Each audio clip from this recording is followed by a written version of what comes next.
The grantee were expecting an easy victory as they massed on a small island archipelago on the human world Tarthi 6, a jungled world surrounded by volcanoes and dense brush. This would be easy, not only because the jungle was their own natural element, but also due to a technological advantage. They had plasma pistols and laser cannons, which would easily defeat the humans' primitive pulse rifles and projectile weapons. After all the troops disembarked and waited for their barked orders, they stood to attention, checking weapons. A bright red flash of light in the sky from a large flare signaled the start of the rite, and the general began a speech. All present puffed their chests with pride and held their heads high. This would be an easy victory, they thought. Their sensory gear could pick up no movement anywhere or see anything nearby. The general stopped in his tracks, let out a soft moan of pain, and then collapsed, dead on the ground. A soldier broke ranks and attempted to provide aid, only to find a small hole in the back of the general's head, green blood now staining his hands.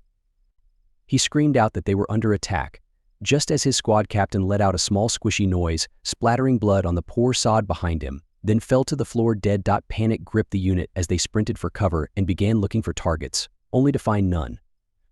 A few moments passed with nothing but silence, no more deaths, nothing.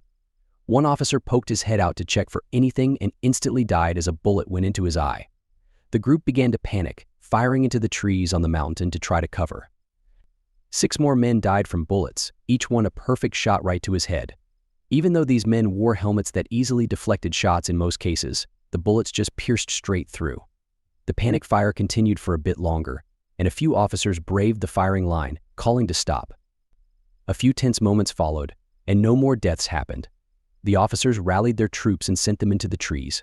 They found nothing, no ammunition, no tracks, no traces. Most of the soldiers ran into the jungle and experienced an eerie silence, with not even bird song in the air. Nothing but the quiet hum of the wind and the soft rustling of leaves. To secure their way back, a squad of 50 men guarded the transports.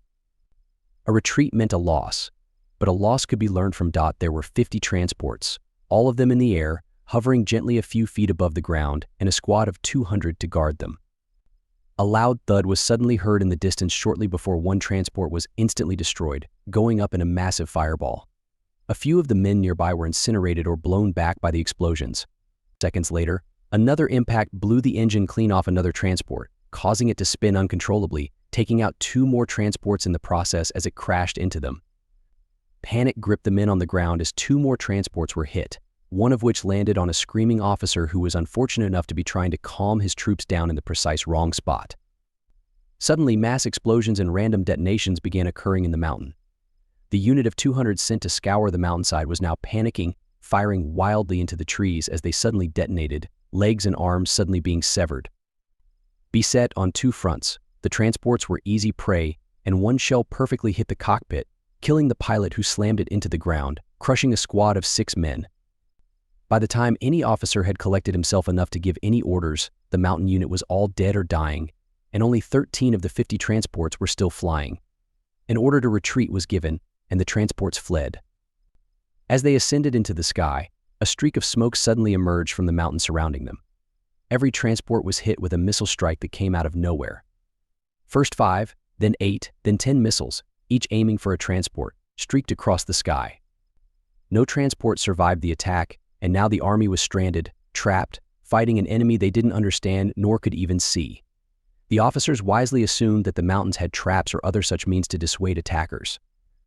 The only real road through was the roads. This was a bad idea, as the officers later found out. Smartly, however, they ordered their men to stagger formation and space themselves to defend against explosive attacks like those seen in the mountains. The force was now stranded and had lost a total of 300 of the 2,000 men. They still had plenty of strength and carried on. The army marched on. A group of 400 or so crossed a long bridge leading to the larger island in the archipelago chain. This army was just about to cross the bridge when a massive explosion rocked the front and rear simultaneously. The bridge at both ends suddenly collapsed, trapping the army where it stood. They collected themselves quickly and began to look for any trace of their targets. Nothing. The 2 officers that were there hid carefully using their soldiers as cover. The army was now trapped 200 feet in the air on a bridge over a raging river. Any man who fell into the river was condemned in those merciless rapids if they weren't crushed by the falling bridge or killed by the explosion.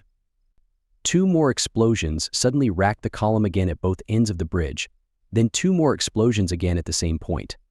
The north end of the bridge collapsed and the south end of the bridge collapsed after a 3rd explosion. An officer was about to give an order when an explosive shell landed directly on his head, detonating such that any soldier not caught by the blast was splattered with fragments of his bones and armor or splattered with a shower of his blood. 2 more explosions followed by a further bridge collapse marked the end of the bridge army as the last 2 segments of the bridge collapsed, condemning all to a watery or messy grave. That one failure marked the death knell.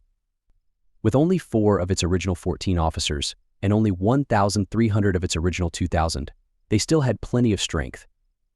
An army of 200 marched south from the bridge and made their way through what looked like an industrial area or some kind of logging storage yard. They spotted movement in the camp and charged forth, firing wildly as both a cover for their advance and a means of intimidation. They went in and gathered around a strange idol. It was a strange ape-like creature, or at least a faux approximation of one, sitting on a box while holding 2 strange circular metal devices. It appeared to be a children's toy of some kind. The army carefully scanned the local area and found nothing but this strange idol. One soldier, seemingly out of curiosity, picked up the toy, and it began to emit a shriek and banged its metal objects together, making a ringing noise.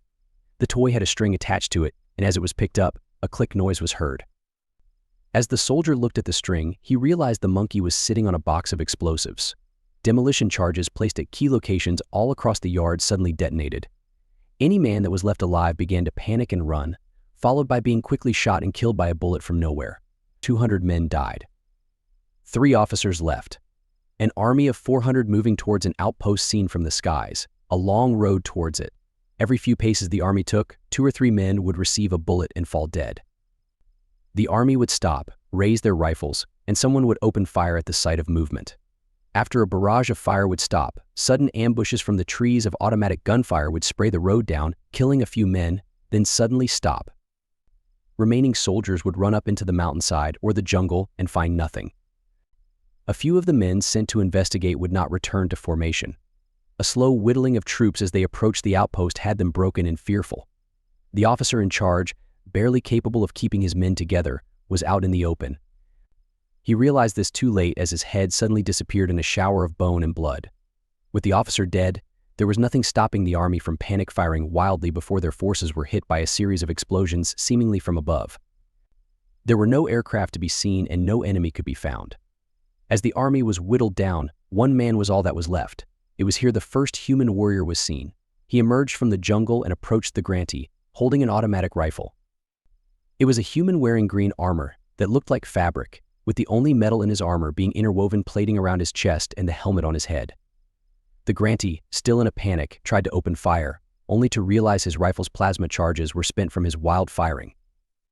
The human approached, getting within spitting distance, and aimed his weapon, emptying the ammunition clip into the grantee warrior.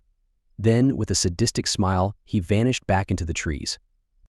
An army to the west, a force of 300, met a sudden and messy end as they encountered a human military vehicle. A single military vehicle met them in an open field. An ugly, boxy-looking thing on primitive tracks with a single turret-mounted gun. Officers were unnerved by it. Its gun was strange. It had 8 barrels that spun around. On registering a threat, the vehicle charged at them and began firing. The army had fallen into a perfect trap, and the vehicle's gun began spraying thousands upon thousands of rounds into the army's forces, slaughtering every man there. Plasma weapons fired at it were too slow, and the vehicle's speed allowed it to dodge and ignore the attacks. Its armor was polished, causing laser fire to bounce off harmlessly. The battle lasted barely 2 minutes as the machine flanked the army and attacked from the side. An army of about 100 men had come across terrain too difficult to cross and had fallen back to their entry point, only to find a smoldering graveyard of their comrades. Enraged by this dishonor, they moved west to the bridge. Their existence was short-lived. A few strange cylindrical objects suddenly appeared at their feet and began to spew out smoke, obscuring their view. A scene of terror and horror followed, causing men to panic and run. The sight of a human using a device known as a flamethrower was reminiscent of a god of hatred and vengeance that plagued them millennia ago. Seeing that the world in the open was a means of death, the last 300 men carefully made their way through the terrain and tried to avoid the roads and open areas. 100 of those men fell prey to random bullets from nowhere, traps in the trees, or terrain pits. The last remaining officer in the group hit a pitfall trap, and the soldiers with him panicked and fled into the trees as they saw him face up in the trap, with his body turned into a literal pincushion. The remaining 200 or so were picked off by snipers or fell prey to traps and mines. By the time it was over, a group of 10 was left, 10 out of 2,000. Those 10 were now cowering in fear in the middle of a field. One soldier, seemingly now insane, called his enemy to show themselves, to fight like real warriors.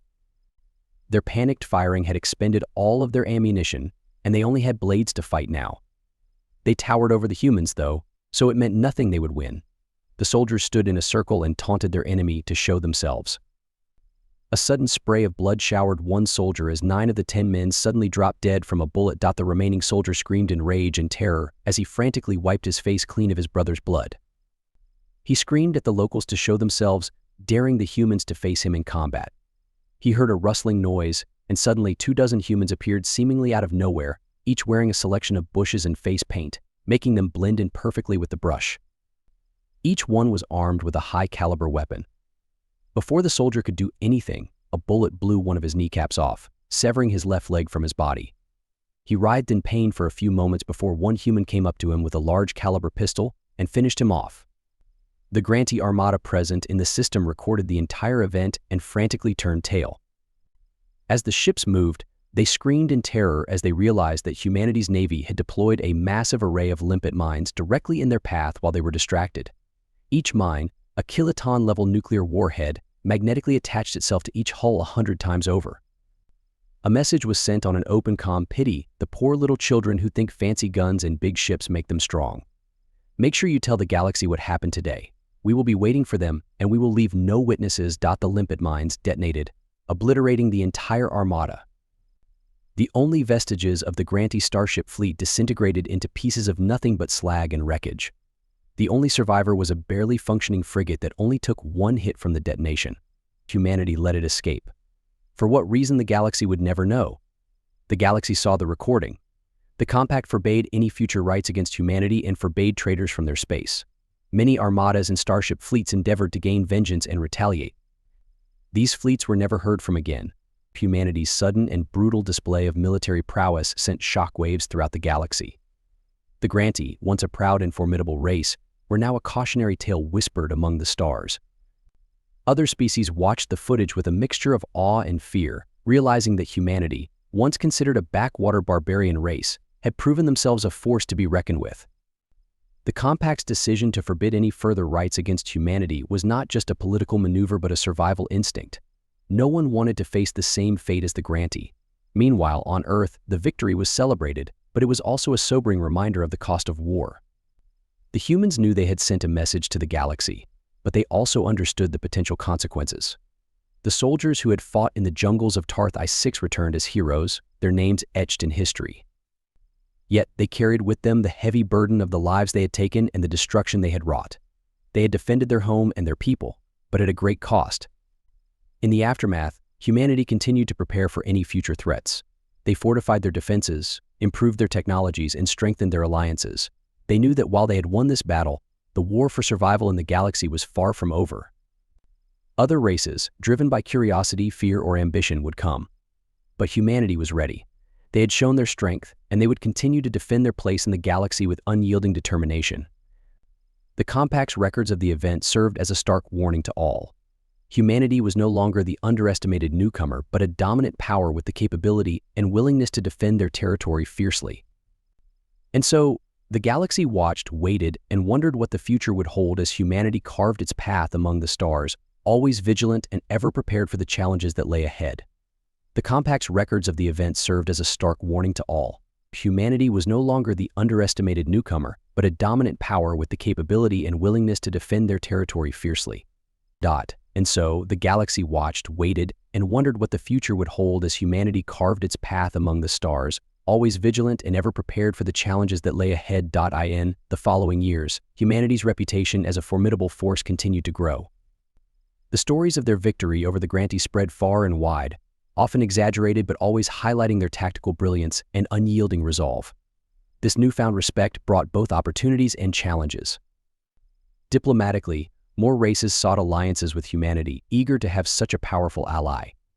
Trade flourished as new partnerships were forged, bringing unprecedented prosperity and technological advancements to human civilization. However, the shadow of potential conflict always loomed. Races that once viewed humanity as inferior now saw them as a threat. Spies and saboteurs became common, testing humanity's defenses and resolve. The human government, aware of the delicate balance of power, invested heavily in intelligence and counterintelligence operations. They developed sophisticated surveillance systems and formed elite units to root out and neutralize threats before they could manifest. Meanwhile, humanity's military continued to innovate. They integrated alien technologies with their own, creating hybrid systems that were more efficient and deadly. The lessons learned from the battle on Tarth-I-6 were codified into military doctrine, emphasizing guerrilla tactics, psychological warfare, and the element of surprise. Special forces units trained in these methods became the backbone of humanity's defensive and offensive strategies.